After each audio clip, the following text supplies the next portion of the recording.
Uh, Hi, I'm glad that you're here today, and we're going to be talking about road rage. And this is a DUI class, DUI prevention. And one of the problems that we see here in Las Vegas is a lot of road rage. And road rage is something that puts us 6th in the nation. We were number 6th in the United States for road rage. And that tells you a lot. So there's going to be a lot of aggressive drivers in this town. And I want you to be aware that there are some things you can do to avoid it or to protect yourself.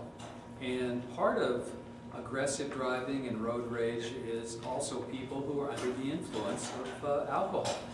You know, there are people that many times are driving in a haphazard way because they're under the influence or because they're angry after they've been drinking. And when people are drinking, a lot of times they get angry and upset. They have a short temper and do things that are difficult to predict. So what I want you to be aware of is that road rage and DUI are connected.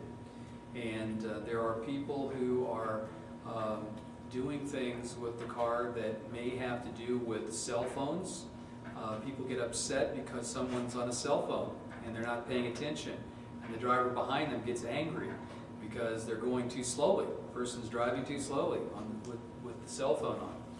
And there are other times when people are distracted and they're not paying attention. And they can cut people off. And a lot of times road rage comes because of construction. You know, how many times have you driven through Las Vegas and you've seen some construction project just pop up? It's never been there before, but now it is, and it's going to make you late getting where you want to go.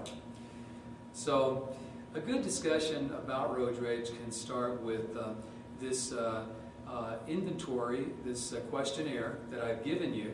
And what I'd like to do is have you tell me your thoughts on the results of this questionnaire. And so I'll just start with the first one. Do you tend to criticize the driving style of other drivers? What do you think? Yes? Yes. Okay, how about you? Do you Yes. criticize other drivers? Yes. Okay, how about you too? Yes.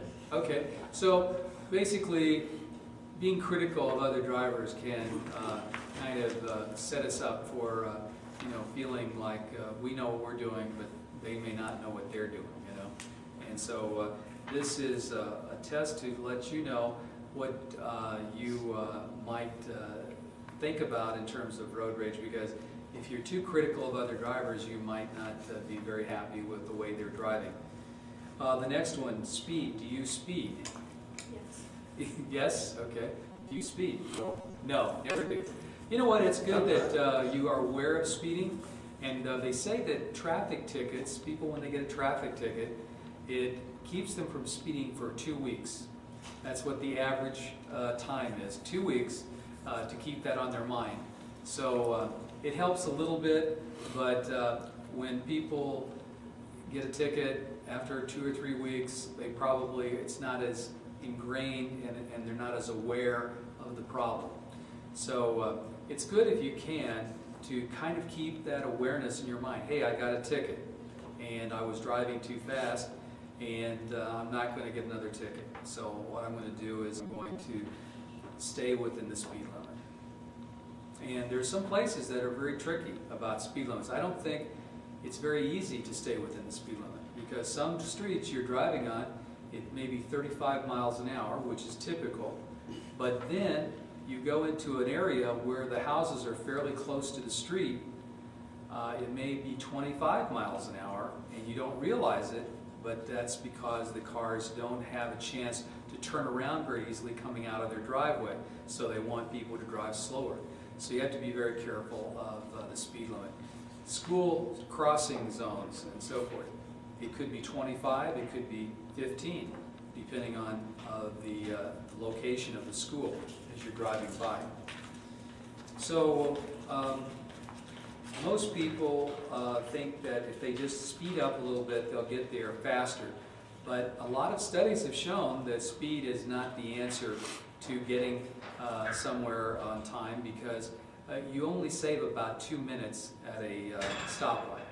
It seems like a short period of time, but when you're waiting, it seems like longer than 2 minutes. But that's the average period of time that you would probably save if you were not to be at a stoplight. Swerving, next one would be following other drivers too closely. Have you ever felt like you do that or not? I don't feel like I do that. I feel like I give people at least one car length for every 10 miles an hour. Try to do that. What do you think about yourself? No, I don't. Can't see what's coming up ahead. Right. So it helps you to kind of stay back a little bit. You don't drive so closely. What about yourself? Well, you never can tell when they're going to slam on the brakes. You want to have That's enough right. distance between you and the car in front. So if you have to do that, because they might slam on the brakes for a dog or a cat. Very true. That's very true. Do you come close, drive close behind people, or you stay back to them? Yes. Good, good. Okay, well that's good. Sometimes we see someone who's in a big hurry, they're swerving in and out of traffic and trying to get ahead by just a car length or two, you know. And again, this is something that is ineffective in terms of trying to save time.